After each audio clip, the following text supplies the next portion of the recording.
ನಮಸ್ಕಾರ ಸ್ನೇಹಿತರೆ. LBA lesson based assessment ಅಧ್ಯಾಯ 1 ಅಥವಾ ಘಟಕ ಪರೀಕ್ಷೆ 1 6ನೇ ತರಗತಿ ವಿಜ್ಞಾನದ ಅದ್ಭುತ ಪ್ರಪಂಚ ಒಂದು ಮಾದರಿ ಪ್ರಶ್ನೆ ಪತ್ರಿಕೆ 25 ಅಂಕಗಳಿಗೆ. ಮೊದಲನೆಯದು, ಖಾಲಿ ಬಿಟ್ಟಿರುವ ಜಾಗಗಳನ್ನು ಸೂಕ್ತ ಉತ್ತರಗಳಿಂದ ಭರ್ತಿ ಮಾಡಿ. ಇಲ್ಲಿ 5 ಪ್ರಶ್ನೆಗಳನ್ನು ಕೇಳಲಾಗಿದೆ. ಪ್ರತಿಯೊಂದು ಪ್ರಶ್ನೆಗಳಿಗೆ 1 ಅಂಕವನ್ನು ಕೊಡಲಾಗುತ್ತದೆ. 1ನೇ ಪ್ರಶ್ನೆ, ಅನ್ವೇಷಣೆ ಮತ್ತು ಪ್ರಶ್ನಿಸುವಿಕೆ ಡ್ಯಾಶ್ ಹಂತದಿಂದ ಪ್ರಾರಂಭವಾಗುತ್ತದೆ. ಇದು ಸುಲಭವಾದ ಪ್ರಶ್ನೆ.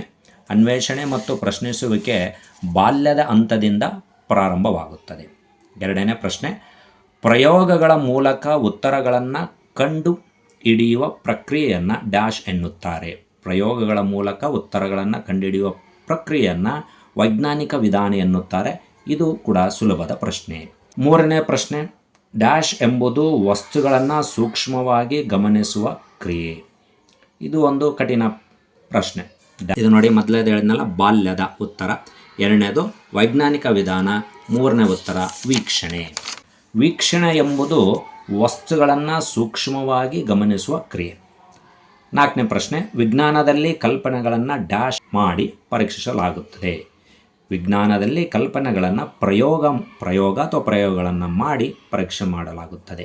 ಇದು ಕೂಡ ಸುಲಭವಾದ ಪ್ರಶ್ನೆ. 5ನೇ ಪ್ರಶ್ನೆ, ವೈಜ್ಞಾನಿಕ ವಿಧಾನವನ್ನು ಅನುಸರಿಸುವ ವ್ಯಕ್ತಿ ಡ್ಯಾಶ್ ಎಂತೆ ಕೆಲಸ ಮಾಡುತ್ತಾರೆ. ಸಾಧಾರಣ ಪ್ರಶ್ನೆ, ವೈಜ್ಞಾನಿಕ ವಿಧಾನವನ್ನು ಅನುಸರಿಸುವ ವ್ಯಕ್ತಿ ವಿಜ್ಞಾನಿಯಂತೆ ಕೆಲಸ ಮಾಡುತ್ತಾರೆ. ಇವು 5 ಬಿಟ್ಟ ಸ್ಥಳಗಳು. ನಂತರದಲ್ಲಿ 2ನೇ ರೋಮನ್ ನಂಬರ್, ಗುಂಪಿಗೆ ಸೇರದ ಪದಗಳನ್ನು ಆರಿಸಿ ಬರೆಯಿರಿ. ಇಲ್ಲಿ 6 ಪ್ರಶ್ನೆಗಳನ್ನು ಕೇಳಲಾಗುತ್ತದೆ. ಪ್ರತಿಯೊಂದು ಪ್ರಶ್ನೆಗಳಿಗೆ 1 ಅಂಕಗಳನ್ನು, ಸರಿಯಾದ ಉತ್ತರಕ್ಕೆ 1 ಅಂಕಗಳನ್ನು ಕೊಡಬೇಕಾಗುತ್ತದೆ. ಆಹಾರ, ಗಾಳಿ, ಮೊಬೈಲು, ನೀರು. ಇಲ್ಲಿ ನೋಡಿ, ಆಹಾರ, ಗಾಳಿ, ಮೊಬೈಲು, ನೀರು. ಇದು ಜೀವಿಗಳಿಗೆ ಪೋಷಕವನ್ನು ಕೊಡುತ್ತೆ. ಆಹಾರ ಮತ್ತು ಗಾಳಿ ಮತ್ತು ನೀರು ಅವಶ್ಯಕವಾಗಿ ಬರುತ್ತೆ. ಮೊಬೈಲು ಇಲ್ಲಿ ಗುಂಪಿಗೆ ಸೇರದ ಪದವಾಗಿರುತ್ತದೆ. ಈ ಪ್ರಶ್ನೆ ಸುಲಭವಾದಂಥ ಪ್ರಶ್ನೆ. ನಂತರದ ಪ್ರಶ್ನೆ, ನೀರು, ಹಿಮ, ನೀರಾವರಿ, ಹೊಗೆ. ನೀರು, ಹಿಮ, ನೀರಾವರಿ ಇವೆಲ್ಲವೂ ಒಂದು ಗುಂಪಿಗೆ ಸೇರುತ್ತದೆ. ಹೊಗೆ ಇದು ಗುಂಪಿಗೆ ಸೇರದ ಪದ. ಸಾಧಾರಣವಾದ ಪ್ರಶ್ನೆ. ನಂತರದಲ್ಲಿ ಅಳತೆ ಪಟ್ಟಿ, ಪೆಟ್ರೋಲ್, ಲೋಹದ ಕೀಲಿ, ರಬ್ಬರ್. ಇಲ್ಲಿ ಇದು ನೋಡಿ, ಘನವಸ್ತು, ಘನವಸ್ತು, ಘನವಸ್ತು, ಇದು ದ್ರವ. ಈ ಪ್ರಶ್ನೆ ಬಂದ್ಬಿಟ್ಟು ಸಾಧಾರಣವಾದಂಥ ಪ್ರಶ್ನೆ. ನಂತರದ ಪ್ರಶ್ನೆ, ಸೂರ್ಯ, ಚಂದ್ರ, ನಕ್ಷತ್ರ, ಭೂಮಿ. ಇದು ಒಂದು ಕಠಿಣವಾದ ಪ್ರಶ್ನೆ ಆಗಿದೆ. ಅಂದರೆ 6ನೇ ತರಗತಿ ವಿದ್ಯಾರ್ಥಿಗಳಿಗೆ ಹೋಲಿಕೆ ಮಾಡಿದರೆ ಇದು ಒಂದು ಕಠಿಣವಾದಂಥ ಪ್ರಶ್ನೆ. ಇಲ್ಲಿ ನೋಡಿ, ಸೂರ್ಯ, ಚಂದ್ರ, ನಕ್ಷತ್ರ ಇವು 3 ಒಂದು ಗುಂಪಿಗೆ ಸೇರುತ್ತದೆ. ಭೂಮಿ ಈ ಗುಂಪಿಗೆ ಸೇರದ ಪದ. ನಂತರದ ಪ್ರಶ್ನೆ, ಬಾಟಲ್, ನದಿ, ಮರ, ಕುರಿ. ಇಲ್ಲಿ ಇದು ಕಠಿಣವಾದಂಥ ಪ್ರಶ್ನೆ. ಇದು ಕೂಡ ಇಲ್ಲಿ ನೋಡಿ, ನದಿ ಮತ್ತು ಮರ ಮತ್ತು ಕುರಿ ಇದು ಜೀವಿ ಮತ್ತು ಅಜೈವಿಕ ಒಂದನ್ನೊಂದು ಪೂರಕವಾಗಿರುವಂತಹ ಒಂದು ಅಂಶ ಆಗಿರೋದು ಒಂದು ಗುಂಪಿಗೆ ಸೇರುತ್ತೆ. ಇದು ಬಾಟಲ್ಲು ಈ ಗುಂಪಿಗೆ ಸೇರಿದಂಥ ಪದ. ಮುಂದಿನ ಪ್ರಶ್ನೆ ತುಂಬ ಇಂಟ್ರೆಸ್ಟಿಂಗ್ ಆಗಿದೆ. ಅವಲೋಕನ, ಊಹೆ, ನಂಬಿಕೆ, ಪ್ರಯೋಗ. ಸಾಧಾರಣವಾದ ಪ್ರಶ್ನೆ.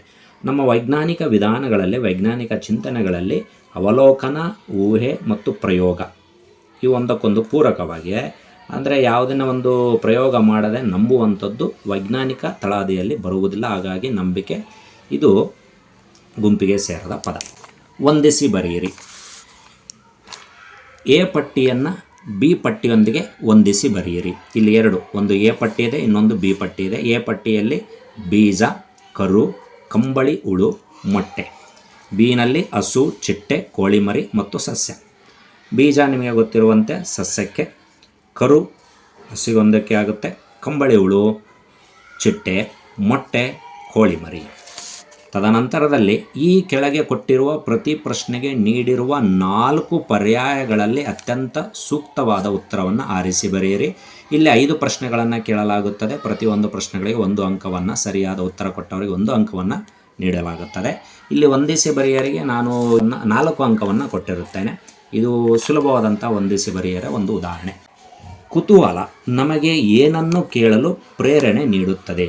4 ಆಪ್ಷನ್ ಕೊಟ್ಟಿದ್ದಾರೆ. 1ನೇ ಆಪ್ಷನ್ನು ಉತ್ತರ, ಬಿ ಕತೆ, ಸಿ ಪ್ರಶ್ನೆ, ಡಿ ಅನಿಸಿಕೆ. ಸುಲಭವಾದ ಪ್ರಶ್ನೆ. ಕುತೂಹಲ ನಮಗೆ ಪ್ರಶ್ನೆಗಳನ್ನು ಕೇಳಲು ಪ್ರೇರಣೆ ನೀಡುತ್ತದೆ. ನಂತರದ ಪ್ರಶ್ನೆ, ನೀರು ಇಲ್ಲಿಂದ ದೊರೆಯುತ್ತದೆ. ಅಂದರೆ ನೀರು ದೊರೆಯುವ ಮೂಲ ಯಾವುದು? ನದಿ, ಕೆರೆ, ಕೊಳ, ಮೇಲಿನ ಎಲ್ಲವೂ. ನಿಮಗೆ ಗೊತ್ತಿರುವಂತೆ ಇದು ಸುಲಭವಾದಂಥ ಪ್ರಶ್ನೆ. ಉತ್ತರ ಕೂಡ ಮೇಲಿನ ಎಲ್ಲವೂ. ವಿಜ್ಞಾನವು ಇದರ ಮೇಲೆ ಅವಲಂಬಿತವಾಗಿದೆ. ಅಭಿಪ್ರಾಯಗಳ ಮೇಲೆ, ಮೂಢನಂಬಿಕೆಗಳ ಮೇಲೆ, ಪ್ರಯೋಗಗಳ ಮೇಲೆ ಮತ್ತು ಕಥೆಗಳ ಮೇಲೆ. ನೋಡಿ ಇಲ್ಲಿ ಅಭಿಪ್ರಾಯಗಳು, ಮೂಢನಂಬಿಕೆಗಳು, ಪ್ರಯೋಗಗಳು ಮತ್ತು ಕಥೆಗಳು. ವಿಜ್ಞಾನವು ಅವಲಂಬಿತವಾಗಿರುವುದು ಪ್ರಯೋಗಗಳ ಮೇಲೆ. ಇದು ಒಂದು ಕಠಿಣವಾದಂಥ ಪ್ರಶ್ನೆ.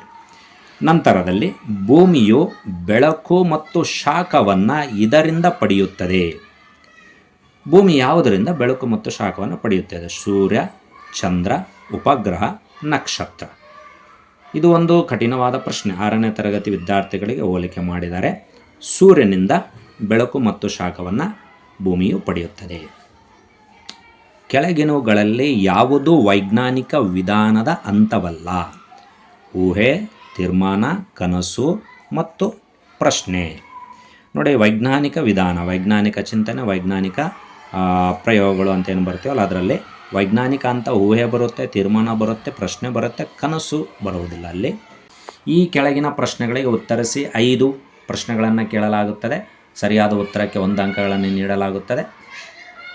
ಮೊದಲನೇ ಪ್ರಶ್ನೆ, ವೈಜ್ಞಾನಿಕ ಪ್ರಕ್ರಿಯೆಯಲ್ಲಿ ಮುಖ್ಯ ಚಟುವಟಿಕೆ ಯಾವುದು? ಒಂದು ಸುಲಭವಾದ ಪ್ರಶ್ನೆ. ಅವಲೋಕನ ವೈಜ್ಞಾನಿಕ ಪ್ರಕ್ರಿಯೆಯಲ್ಲಿ ಮುಖ್ಯವಾದ ಚಟುವಟಿಕೆ. ಅವಲೋಕನೆ. ವಿಜ್ಞಾನದಲ್ಲಿ ಕುತೂಹಲ ಏಕೆ ಮುಖ್ಯವಾಗಿದೆ? ಇದು ಕಠಿಣವಾದ ಪ್ರಶ್ನೆ. ವಿಜ್ಞಾನದಲ್ಲಿ ಕುತೂಹಲ ಮುಖ್ಯ, ಏಕೆಂದರೆ ಅದು ಹೊಸ ಪ್ರಶ್ನೆಗಳು ಮತ್ತು ಆವಿಷ್ಕಾರಗಳಿಗೆ ದಾರಿ ಮಾಡಿಕೊಡುತ್ತದೆ. ನಂತರದ ಪ್ರಶ್ನೆ, ಆಕಾಶಕಾಯಗಳ ಬಗ್ಗೆ ಅಧ್ಯಯನ ಮಾಡುವ ವಿಜ್ಞಾನದ ಕ್ಷೇತ್ರವನ್ನು ಹೆಸರಿಸಿರಿ. ಸಾಧಾರಣವಾದ ಪ್ರಶ್ನೆ. ಆಕಾಶಕಾಯಗಳ ಬಗ್ಗೆ ಅಧ್ಯಯನ ಮಾಡುವ ವಿಜ್ಞಾನದ ಕ್ಷೇತ್ರವನ್ನು ಖಗೋಳಶಾಸ್ತ್ರ ಎನ್ನುತ್ತಾರೆ. ಪ್ರಶ್ನೆ, ನಾವು ವಿಜ್ಞಾನವನ್ನು ಏಕೆ ಕಲಿಯಬೇಕು? ಬಹಳ ಮುಖ್ಯವಾದಂಥ ಪ್ರಶ್ನೆ, ಆದರೆ ಸುಲಭವಾದ ಪ್ರಶ್ನೆ. ನಾವು ವಿಜ್ಞಾನವನ್ನು ಕಲಿಯುವುದರಿಂದ ದೊಡ್ಡ ದೊಡ್ಡ ಸಮಸ್ಯೆಗಳಿಗೆ ಪರಿಹಾರಗಳನ್ನು ಕಂಡುಕೊಳ್ಳುವ ಮತ್ತು ಬ್ರಹ್ಮಾಂಡದ ನಿಗೂಢತೆಯನ್ನು ಭೇದಿಸುವ ನಮ್ಮ ಸಾಮರ್ಥ್ಯಗಳು ವೃದ್ಧಿಯಾಗುತ್ತವೆ. ಇದು ಉತ್ತರ. ಪ್ರಶ್ನೆ, ವಿಜ್ಞಾನಿಗಳು ಪ್ರಯೋಗಗಳನ್ನು ಪುನರಾವರ್ತನೆ ಮಾಡುತ್ತಾರೆ ಏಕೆ? ಕಠಿಣವಾದ ಪ್ರಶ್ನೆ. ಉತ್ತರ, ಏಕೆಂದರೆ ಫಲಿತಾಂಶಗಳನ್ನು ದೃಢಪಡಿಸಲು ಮತ್ತು ನಿಖರತೆಯನ್ನು ಖಚಿತಪಡಿಸಿಕೊಳ್ಳಲು ಮಾಡುತ್ತಾರೆ.